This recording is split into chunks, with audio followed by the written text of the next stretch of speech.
What is up, everyone? This is the 16th video in my dividend income series where I go over what stocks are paying me dividends, what stocks I've been buying, what are my best and worst performers, and more. So let's get right into it with the dividend payments. In the month of June, I got 9 dividend payments plus a special dividend payment. So let's get started with June 1st, where I got a payment of 59 cents from Intel, which makes my total as of June 1st, 59 cents. On June 6th, I got 2 dividend payments. The first one was from Jeppy, where I got $2.19. The second one was from Johnson & Johnson, where I got $1.38. This means my total as of June 6th was $4.16. June 12th, I also got 2 dividend payments. The first one was from Target, where I got 95 cents. The second one was from 3M, where I got $2.76. Making my total dividend payments as of June 12th, $7.87. June 15th, I also got 2 dividend payments. The first one was from Realty Income, where I got $1.16. And the second one was from Main Street Capital, where I got 45 cents. Making my total as of June 15th, $9.48. On June 26th, I got my biggest dividend payment to date, $6.65 from SCHD, the Charles Schwab Dividend ETF, making my new total $16.13. On June 28th, I got a special dividend payment from Main Street Capital of 45 cents, making my new total $16.58. And June 30th, I got my last dividend payment. I got 37 cents from Pepsi, and that makes my total dividend income for the month of June $16.95, making this the highest month by far in my dividend portfolio. So that is really exciting to see. So like I just said, my total for the month of June was $16.95.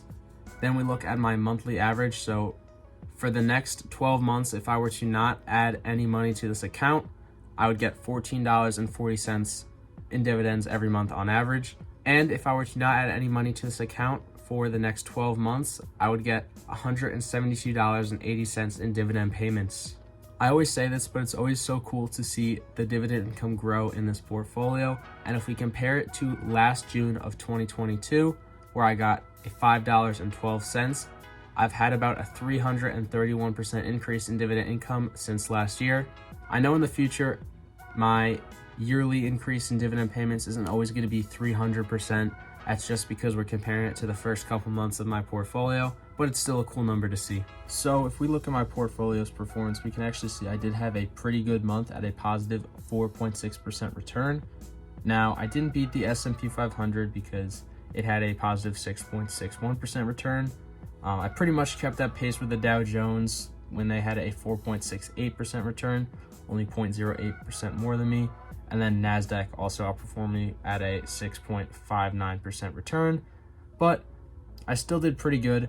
As you can see on the left side of the screen, my investments went up $166 in capital gains, which is pretty good. But yeah, that is it for my portfolio performance. I also always like to mention that the short-term returns in your portfolio do not matter as long as you keep a long-term vision and you pick companies that'll do well in the long term. You'll be fine. Dividend investing is about thinking many years into the future, and I only go over my monthly returns just because I think it is interesting and it is fun for the video. Here you can see all the individual stocks in my portfolio and how they performed. Now, my top 3 stocks for the month of June were Intel at a positive 14.09% return, Lowe's at a positive 9.79% return, and Apple at a positive 9.17% return. So as you can see, most of the stocks in my portfolio did good this month, so that's always good to see. And then my bottom 3 performers were UGI at a negative 4.77% return. This is a stock I've been buying up for the past 2 months because they are at pretty much their 52-week low. Target as at a negative 3.35% return this month. I've also been buying up some Target this month. And ABBV at a negative 1.12% return. Now, ABBV I've also been buying up this month because it is a new position in my portfolio and they are near their 52-week low, so I wanted to start picking some up, but more on that later. Actually, let's talk about it now because the new stock I added was ABBV, and now I'm going over that. ABBV is a pharmaceutical company, and they have a lot of popular drugs, and they're creating some more drugs that'll be used in the future. And year to date, they are down about 17%. And if you look at their 52-week low, it's about $130. So they are very, very close to their 52-week low. So I wanted to start adding some to my portfolio. Around April, they started dropping in price, and they had a pretty significant discount right now. So that is why I decided to start buying it. If we look at their dividends, they have some pretty good dividend stats. They have a pretty good yield of about 4.4%, and their payout ratio is about 44%, which is pretty good. They have a very impressive 5-year growth rate of over 14%, and they have pretty good dividend growth history with 9 years of dividend growth. ABBV's just been a company that's been on my watch list for a while, so I finally decided to bite, and that is why I added it this month. So now let's go over my contributions for June. I only added 3 stocks this month because a lot of the stocks were doing well, and I didn't want to contribute to the stocks going up in share price when I had some good deals. So first of all, I bought about $100 of ABBV because it's a new position. I wanted to go a little heavy this month. So yeah, about $100 in ABBV. UGI, I bought about $56 worth. They can't be bought on Schwab slices, which is like the stock slices where you can buy partial shares. So I got to buy full shares of UGI. So I bought 2 shares this month. And I also put about $50 into Target. Target's been at a pretty good discount for a while, so I've just been contributing a lot recently. So yeah, another $50 into Target. This month I added about $200 in cash, just putting into the account, and I bought about $206 worth of stocks. I had just a little extra cash in the account, and I'm also saving up some of that dividend income. I'm not automatically dripping it into the stocks. I'm just letting it go into my cash position, so I'm able to spend it on a little bit extra of a certain stock if I think it's at a good price. You might notice that there is no SCHD, and if you've been watching a lot of my videos, you know that every month I've been buying a share of SCHD, but I'm not doing that in this portfolio anymore because I already got 10 shares, and I recently started my Roth IRA, and I invest about 25% of that portfolio into SCHD. So I'm getting my SCHD every month, and it doesn't mean I'm not gonna buy any more in this account ever. It's just for right now, I don't think I need to prioritize that every month because I'm doing it in my Roth IRA.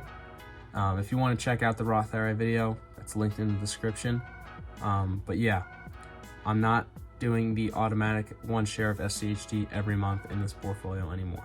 Now I'm going to go over what stocks are going to pay me in July. Looks like I'm going to get paid about 6 dividends. So the first one would be on July 1st, and I get about $1.50 from UGI. The second one would be on July 6th, and I would get about $2 and change from JEPI. Then from Alcher Group on July 10th, I'd get about $3.30. July 14th, I'd get 2 different payments, one from Main Street Capital and one from Realty Income. And I'd get my last payment from JP Morgan on July 31st. I'd get about $1.14. Overall, for the month of July, it looks like I'm going to get about $10. And actually, I've reached a point in the portfolio where I don't think I'm going to get under $10 any month for the rest of the time I have this portfolio, so that is a cool milestone. What is my overall plan for July? Well, I don't really think I'm going to do too much different. I think I'm just going to keep adding to the positions that are discounted in my portfolio. I'll probably add a little bit more ABBV, maybe more UGI. I might want to start adding to my Main Street Capital position again, even though it's not at like a particular discount. I just want to up that position a little bit. And yeah, I'm probably not going to add any new positions unless a really good deal comes up, because I've just added 2 new positions recently, so it's not necessary unless there's a really good deal. All right, so that's all for this video. If you want to check out my Roth IRA video, click here. And if you haven't already, here's a playlist with all my dividend income videos. I have about 16 now, so you can look back over a year and check out how this account has grown over time. If that's all, peace.